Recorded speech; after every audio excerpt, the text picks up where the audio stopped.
Good morning, reflectors. Good morning. Welcome and welcome back to Morning Intentions. And that's right, it's August 7th and it's Reflection Friday, our first reflection of our theme of the courage to know yourself. Annette, would you like to start us off today?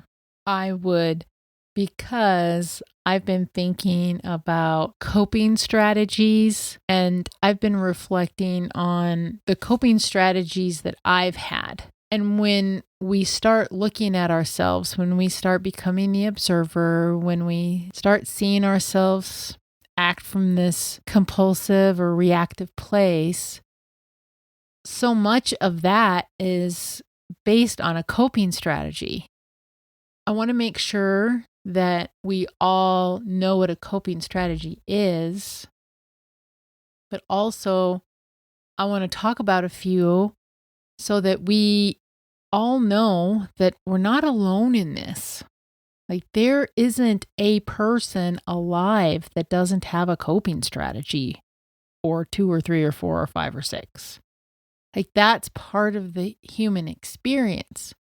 As we're living, and this is what the Enneagram teaches, as we're living, we all become what the Enneagram expresses as wounded, meaning we don't know what to do in the situation, so we learn something to do, and that's a coping strategy. And that coping strategy only has to work one time, and then we think, oh, well, that worked. That worked really well. I'm going to try it again. And then we try it again, but that's when it becomes an unconscious pattern because we try it so much we don't realize that we're just using that over and over and over and over again. The coping strategies, I want us all to know we're all in the same boat. We all have coping strategies. We may not have the same coping strategies, but no one among us does not have a coping strategy. Now, there can be positive coping strategies. And then there can be the coping strategies that make our life feel stressful, get us into situations that are quite challenging. Coping strategies in and of themselves are not just awful things, but we need to be aware of what our coping strategies are.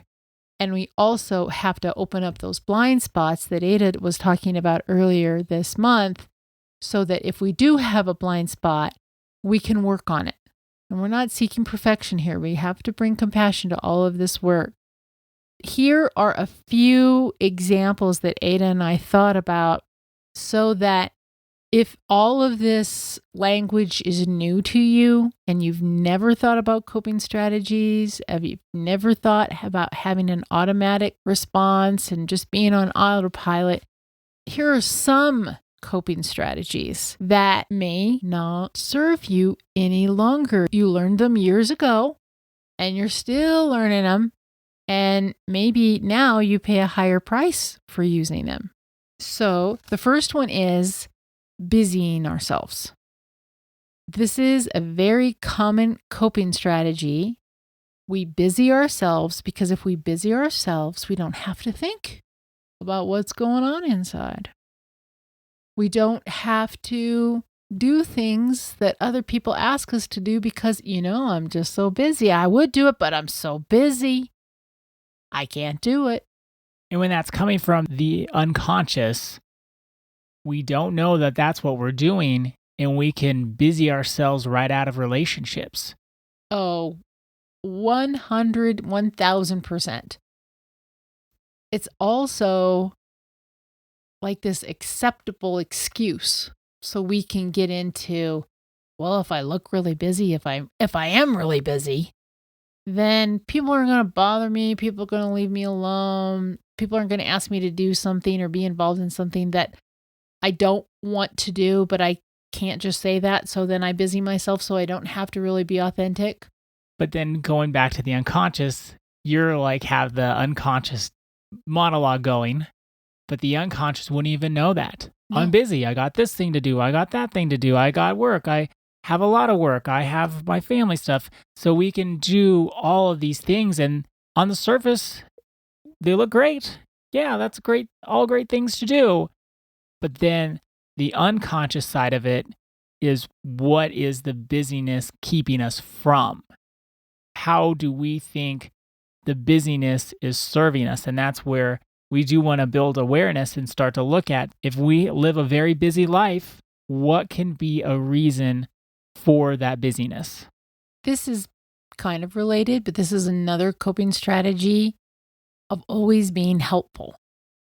When we're always being helpful to other folks, we don't have to look at what's going on inside of us. If I'm always trying to meet other people's needs, I don't have to look at my own needs. It could be that when we look at our own needs, we see that, painfully so, that many of them aren't met.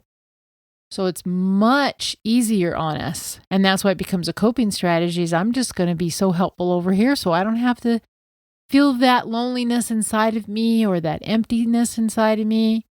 But the tragic part of that is, when we don't recognize that we have needs and we don't recognize what they are, we still are missing out, and we know it somehow inside, that unconscious.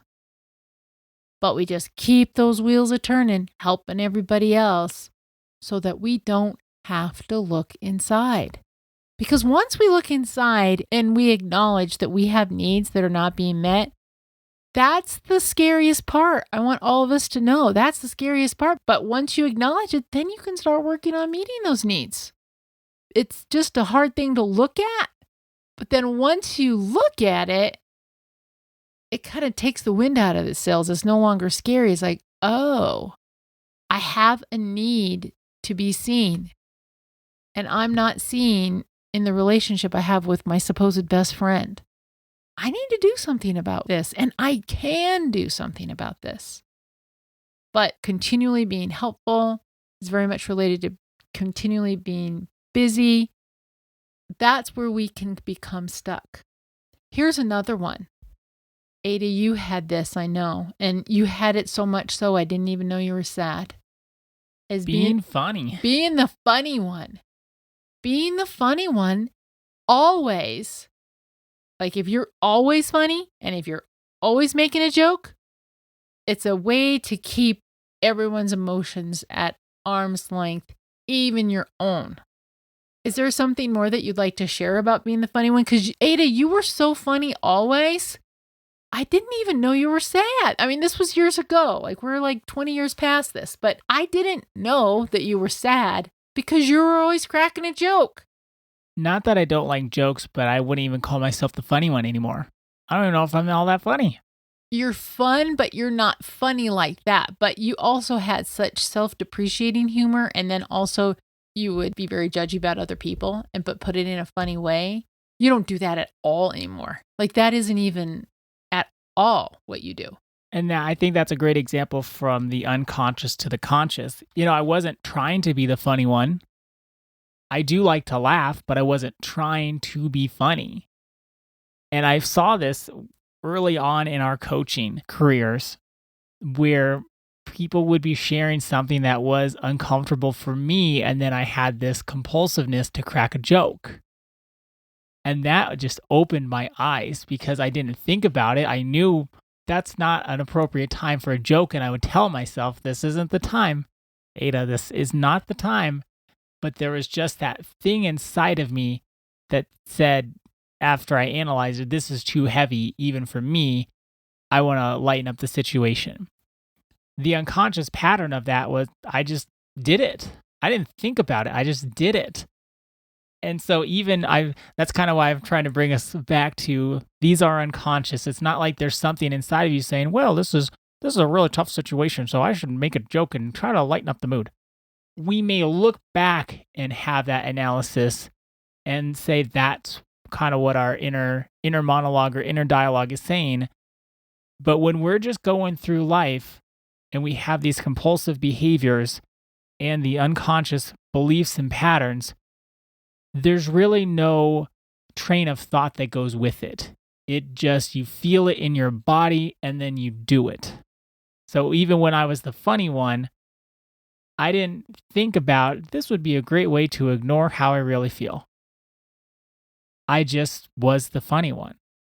I just made jokes. And you were funny. That was the thing. We don't realize the seriousness of all of this because you were funny. Other people are very helpful. Other people do feel completely busy. And then we have to step back enough to watch ourselves and to realize this is a coping strategy. This isn't even what I really want to be doing right now. This kind of whets our appetite for next week. I wanted to finish talking about coping strategies on Monday and share a few more. And then we'll get into other topics within the Enneagram that are extremely helpful for us all to start realizing as we make those life changes, taking this all the way back to last month, as we make the life changes, as we're reprioritizing, we want to truly know ourselves. This month is going to help us do that. So for our intention for today and for this weekend, let's do more curiosity challenges. And we're using the 3 coping strategies that Annette brought up today. Do you find yourself being overly busy? Do you find yourself being helpful? And do you find yourself being funny? And not just occasionally funny, but check in. Is this more than necessary? Just start to get a taste of, is this how I'm showing up? And if you say, I don't feel that busy, I don't feel that helpful, I'm not that funny, maybe there's someone you know that this is a blind spot for them, and you can check in with that. And sometimes it's easier to see it in other people than to see it in ourselves. It's a lot easier, but then we want to take that and then say, am I like that? So busy, helpful, and funny, check in with that today and this weekend, and we'll continue with our different coping strategies on Monday. But until then, thank you so much for joining us today and this week. Our day is better because you are part of our day. See you Monday. See you then. I'm wanting something more, and I'm ready to begin.